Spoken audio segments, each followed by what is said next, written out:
اعوذ باللہ من الشیطان الرجیم بسم اللہ الرحمن الرحیم۔ السلام علیکم میرے پیارے بھائیوں، بہنوں، بزرگوں۔ پیر حسین شاہ بخاری المعروف پیر چناسی کا مزار ہر آنے والے کو پیر چناسی میں واضح طور پر دکھائی دیتا ہے۔ آنے والے سیاح ضرور اس مزار پر حاضری دیتے ہیں اور فاتحہ خوانی کرتے ہیں۔ یہ مزار 9500 فٹ کی پہاڑ کی بلندی پر واقع ہے۔ اسی مناسبت سے اس پہاڑ کو پیر چناسی کہا جاتا ہے۔ سید حسین شاہ بخاری تقریباً 350 سال قبل بلوچستان سے ہجرت کر کے کشمیر آئے اور اپنی تبلیغ سے یہاں کے لوگوں کو راہ حق کا مسافر بنایا۔ مظفر آباد سے کارپیٹڈ روڈ پیر چناسی تک آتا ہے، جس کی وجہ سے زائرین اور سیاح بآسانی اس مقام تک پہنچتے ہیں۔ یہ سارا راستہ دل فریب مناظر، اونچے نیچے راستوں، گہری کھائیوں اور فلک بوس درختوں سے بھرا پڑا ہے۔ آس پاس گھنے جنگل ہیں، جہاں آج بھی جنگلی جانور اور پرندے فطری آغوش میں سانس لے رہے ہیں۔ یہاں پر بادل فضاؤں میں تیرنے کے بجائے آ کر پاؤں میں لوٹتے ہوئے نظر آتے ہیں۔ جوں جوں بلندی کی طرف جائیں تو آپ کا مقام بادلوں سے بلند و بالا ہوتا دکھائی دیتا ہے۔ پیر چناسی سے ایک راستہ پیر سہارا کی طرف نکلتا ہے، جبکہ دوسری جانب نیلم کا خوبصورت پہاڑی سلسلہ اور وادی کاغان کا اہم ترین مکڑا پہاڑ موجود ہے۔ پیر چناسی کی اگر میں خوبصورتی کے حوالے سے بات کروں تو یہ اتنی زیادہ بلندی پر واقع ہے کہ یہاں سے آپ کو بہت خوبصورت منظر نظر آتے ہیں۔ یہاں آپ اوپر اور بادل آپ سے نیچے دکھائی دیتے ہیں اور گردش کرتے ہوئے بہت حسین منظر پیش کرتے ہیں۔ اور پیر چناسی سے آپ واپس مظفر آباد کی طرف موڑ کر دیکھیں تو آپ کو زگ زیگ روڈ کا منظر بھی بہت خوبصورت اور دلکش دکھائی دے گا۔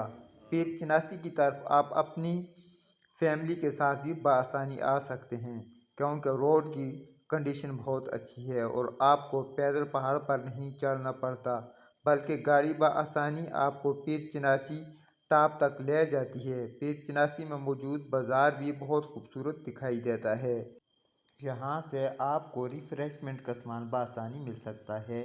یہاں پر آپ کو لیز، پاپڑ، کولڈ ڈرنکس، بسکٹ، نیمکو، ابلی ہوئی چھلیاں، بھنے ہوئے مکی کے دانے اور بھنے ہوئے چنے بھی مل سکتے ہیں۔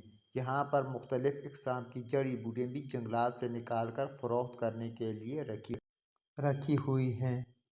پیر چناسی میں پیر شاہ حسین بخاری کے مزار کی عمارت باہر سے کافی سادہ دکھائی دیتی ہے، لیکن باہر سے یہ عمارت جتنی سادہ ہے، اندر سے اتنی ہی پرشگو ہے۔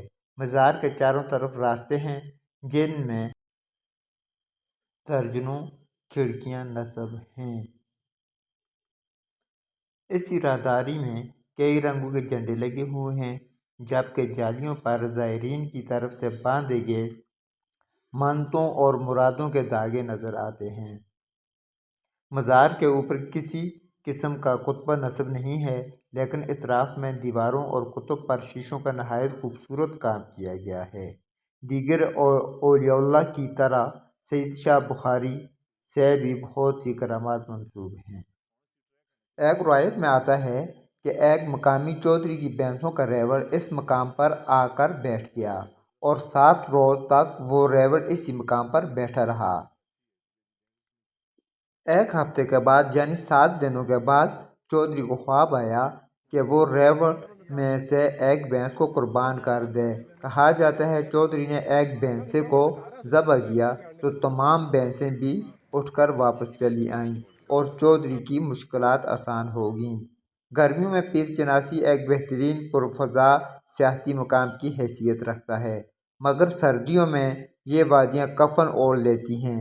درجہ حرارت نقطہ انجماد سے بھی گر جاتا ہے اور راستے برف سے ڈھک جانے کے بعد یہاں تک پہنچنا نہایت مشکل ہو جاتا ہے۔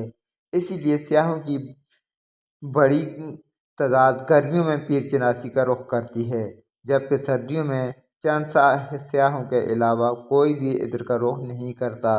میرے دوستوں، بھائیوں، بہنوں، امید ہے آپ کو میری آج کی یہ ویڈیو پسند آئی ہوگی۔ آپ سے ریکویسٹ ہے کہ میری اس ویڈیو کو لائک کریں اور نئے آنے والے دوستوں سے میری اسپیشل ریکویسٹ ہے کہ میرے چینل کو سبسکرائب کریں تاکہ آپ کو آنے والی تمام ویڈیو بآسانی ملتی رہیں۔